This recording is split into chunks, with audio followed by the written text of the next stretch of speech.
Let's start with limit law number 1, which is the limit of a constant is that constant.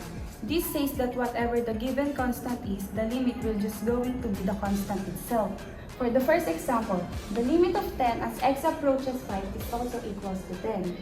For another example, the given constant here is 20. That says the limit will also be equals to 20. For the second law, I will be talking about the limit of the identity function. It is called an identity function because whenever x approaches will also be the value of its limit. For example, the limit of x as x approaches 2 will also be 2.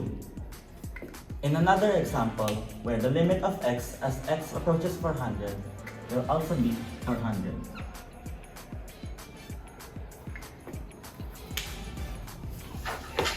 Next is the third law. Limit of c times f of x as x approaches to a is equals to c limit of f of x as x approaches to a.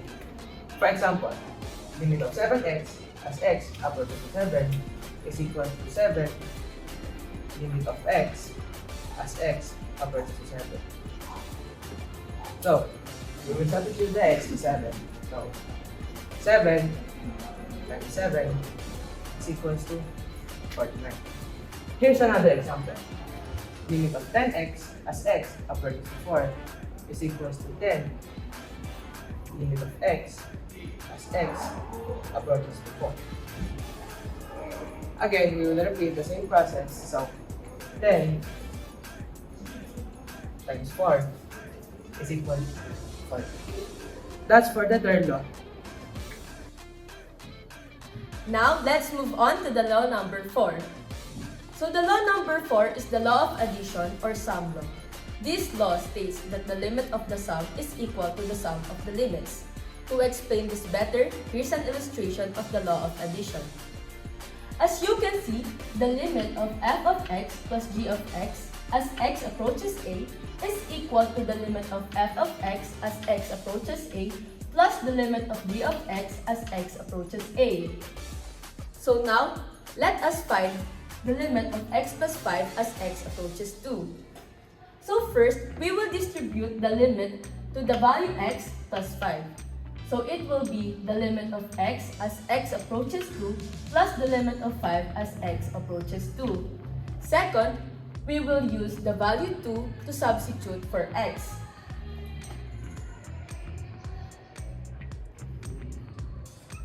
It will be 2 plus 5.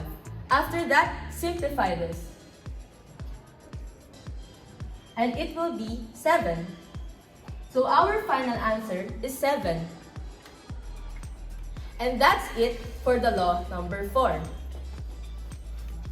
So, andito na tayo sa limit law number 5. So, kung nagtataka kayo, bakit parang same siya sa limit law number 4? Dahil ang pinagkaiba lang nila ay difference ang limit law number 5. So, nakasulat na ang ating illustration at ang ating examples para hindi na tayo mahirapan at mas mapadali ang pag-i-explain ko sa inyo. So, babasahin natin illustration. The limit of f of x minus g of x as x approaches a equals to the limit of f of x as x approaches a minus the limit of g of x as x approaches a. So in short, kung ano lang yung nakalagay natin sa x is i-distribute lang natin siya. So distribute na natin siya. So 5 minus 9, since minus ang 9 natin, so magiging minus 4. So, ang final answer natin is magiging negative 4. And yun ang limit law number 5 natin. Now, I will explain the sixth law, or the law of multiplication. The limits of a product is equal to the product of the limits. To understand this point clearly, let us look at our illustration. The limit of f of x times g of x as x approaches a is equal to the limit of f of x as x approaches a times the limit of g of x as x approaches a. Now, let us move on to our example. The limit of 2 times the quantity of 3x plus 6 as x approaches 5 is equals to the limit of 2 2 as x approaches 5 times the limit of 3x plus 6 as x approaches 5. Now, the next step here is to substitute the value of 5 to the x. 2 times 3, substitute the 5 plus 6. And now we must simplify this equation. 3 times 5 equals 15 plus 6. Now simplify it again.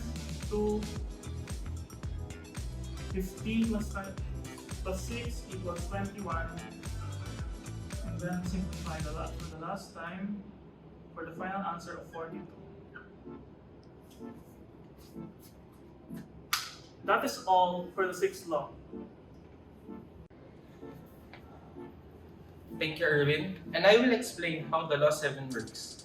Imagine that the given function are two separate functions. So, create two separated functions with the same limit. For example, the limit of 3x minus 7 over 6x minus 19 as x approaches 5 is the limit of 3x minus 7 as x approaches 5 over the limit of 6x minus 19 as x approaches 5. Then, we will simply substitute for the value of x both on the numerator and in the denominator. Then solve. 3 times 5 minus 7 over 6 times 5 minus 19 is equal to 8 over 11. As long as the value of the denominator exists or does not equate to 0 because it will be defined, we're good to go. Now let's move on to the 8th law, the power law. When taking limits with exponents, we should take the limit of the function first and then apply the exponent. But be careful, if the exponent is negative, then the limit of the function can't be 0. As the illustration suggests, the limit of f of x to the power of n as x approaches a is equals to the limit of f of x as x approaches a to the power of n, provided that limit of f of x as x approaches a is not equal to 0 if n is less than 0. For example, limit of 3x plus 4 to the power of 2 as x approaches 2 is equals to the limit of 3x plus 4 as x approaches 2 to the power of 2. Now let's substitute x with 2 and then simplify. 3 times 2 plus 4 to the power of 2 is equals to 6 plus 4 to the power of 2 equals 10 to the power of 2. The answer is 100.